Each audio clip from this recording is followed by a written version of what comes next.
Buenos días. Confianza del consumidor de la Conference Board, niveles más bajos desde el 2014. Es un nivel relativamente alarmante, no es grave, o sea, no es un indicador de la economía que nos muestre nada, más allá de la confianza del consumidor, que no deja de ser importante, ¿no?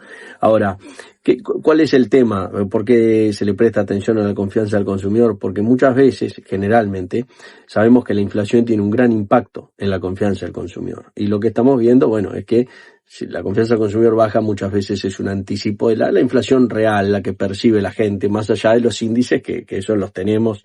Y bueno, siempre está el debate de que no miden bien, pero ya sabemos cuáles son los problemas estadísticos de esos índices. O sea, son limitaciones estadísticas, digamos, ¿no?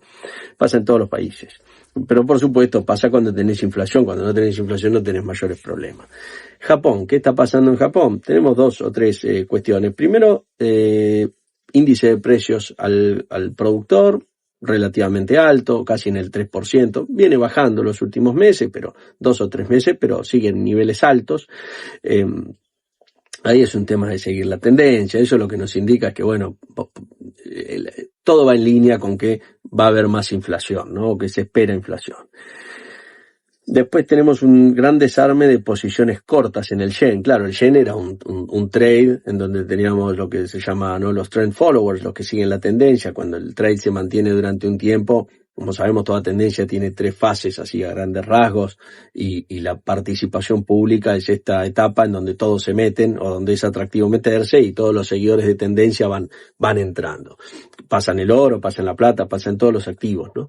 Bueno, en el yen estaba sucediendo, o está sucediendo, y con esta intervención que hubo, o que es casi con certeza la semana pasada, que llevó al yen de 159 a 153, bueno, muchos tuvieron que desarmar.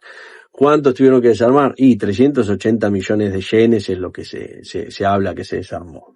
Entonces, después tenemos otra indicación que salió ayer, que es una subasta en el mercado de bonos a 40 años de Japón. Hubo mucha demanda de esos bonos y eso da cierta tranquilidad al mercado. ¿Por qué? Y porque ancla las expectativas futuras de los bonos, que un riesgo es que sigan subiendo. Si no había demanda, lo que podíamos inferir es que si no hay demanda de esos bonos en estos niveles de precio y el mercado empieza a pedir más tasas, el problema se empieza a poner pesado, digamos.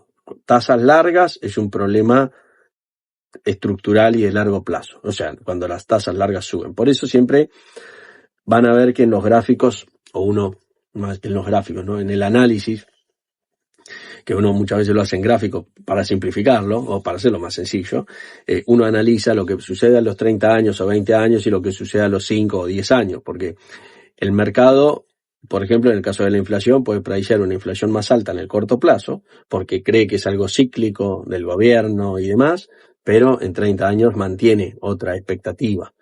El problema es cuando se pierde ese ancla de los 30 años. O es otro problema, es un problema más grave, digamos, ¿no? Por otro lado, tenemos una noticia que salió ayer que impactó a las acciones, sobre todo las relacionadas a la salud, como UNH, que es que Medicare en Estados Unidos va a mantener las tarifas este año. O sea, se esperaba que suba un 5% lo que les paga, no le va a pagar 5%, les ofreció 0.09, o sea, mantener las tarifas. La verdad que por ese 0.9 podrían haber dicho nada y no sé si no quedaba más elegante. Con lo cual, bueno, las acciones bajando 10% y demás. Mi visión es que, bueno, ahí la verdad es que me parece que estas reacciones siempre, las noticias, yo mencioné alguna vez cómo operarlas, o lo mencioné el otro día en un video. Hay 2 formas de operar, las de corto plazo y las de largo, ¿no? Yo las opero de forma diferente. Las de corto plazo, generalmente, cuando pasa algo así, yo asumo que lo peor el mercado ya lo contó, ya lo descontó, porque el mercado siempre exagera, y sobre todo cuando es para abajo, con miedo, ¿no?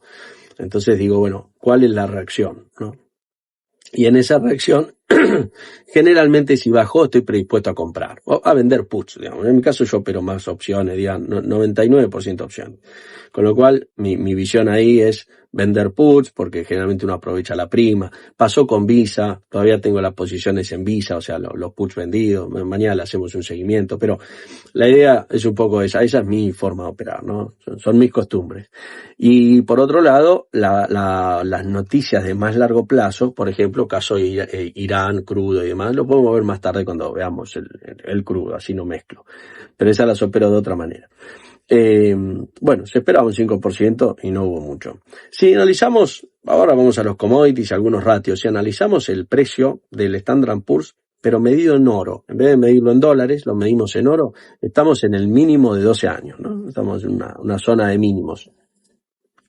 Y para terminar, tenemos el crudo y el cobre, porque el crudo hoy está subiendo y está llegando a la zona donde se había visto la noticia, o donde había salido la noticia de que Estados Unidos podía llegar a atacar a Irán, o había una sospecha, estaba como al caer, ¿no? Uno veía Twitter, veía las noticias y decía, bueno, el espacio aéreo despejado, viste, no sé, están lustrando las bombas, y le inflaron las gomas a los aviones. Bueno, la situación estaba bastante como que se esperaba algo. Y bueno, después se canceló, ¿no? Entonces, ahí tuvimos una marca de $62. Ahora lo que estamos viendo es que sin que estemos en la misma situación, ese riesgo se mantiene latente, pero lo que vemos es que el crudo de esa zona bajó fuerte y está volviendo a subir. Con lo cual, esa es una zona que nosotros es importante o nos sirve, en estos casos, marcarla, porque sabemos que esa fue un momento de estrés en un momento determinado, de estrés de mercado, de precios, y cuando vemos que el mercado sube persistentemente y cruza esa zona, generalmente yo en esos casos opero a favor, porque lo que veo es que la tendencia está fuerte, está firme.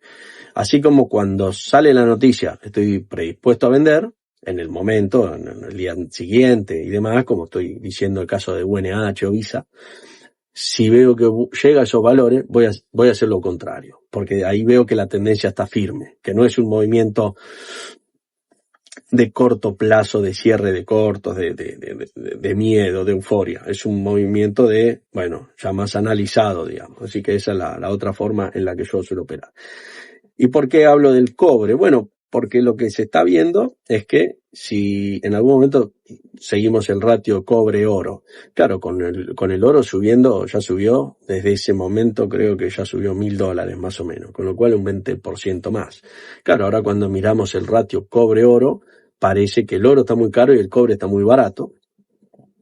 Y bueno, en ese sentido a mí me parece que con los problemas persistentes que tiene el cobre, el ratio puede ser interesante, porque la verdad, bueno, no sé si el oro puede seguir estirándose el ratio, pero si lo vemos en el gráfico vemos que está en una zona extrema y que es algo que hay que seguirlo, me parece que tiene sentido seguirlo. Así que bueno, espero que les haya servido. Un tema que me estaba olvidando. Moderna, un activo que lo analicé en algún momento, una acción, a mí me gustaba la zona esta de acumulación. La zona de acumulación parece que terminó o está terminando porque tuvo un despegue el papel en donde tuvo un año de acumulación y el papel despegó. Y bueno, la verdad que yo ahora no mantengo muchas posiciones porque tenía en su momento compré, o sea, vendí puts, había comprado calls de frente. Justamente lo que esperaba era un movimiento así bastante explosivo. Y bueno, se dio. La verdad que generalmente cuando hay una acumulación de un año y demás, los movimientos suelen ser una tendencia un poco más larga y persistente. No estoy diciendo que no. Lo que pasa es que mi apuesta direccional era a la explosión. Entonces, bueno, yo ya me metería en opciones, algo más complicado, pero, o sea, ya pagué el gamma barato, digamos, y ya lo cobré. Entonces ahora rolear eso no tendría mucho sentido para mí. Pero eso es un tema, nada, pero yo creo que la tendencia puede seguir. Generalmente, acá yo me baso en la estadística, ¿no? En que veo lo que a mí me parece, digamos, cuando la acumulación es de un año, generalmente las tendencias suelen ser más persistentes. O sea, uno podría esperar movimientos más grandes, ¿no? Todo por hoy, nos vemos mañana. Let me play among the stars and let me see what spring is like on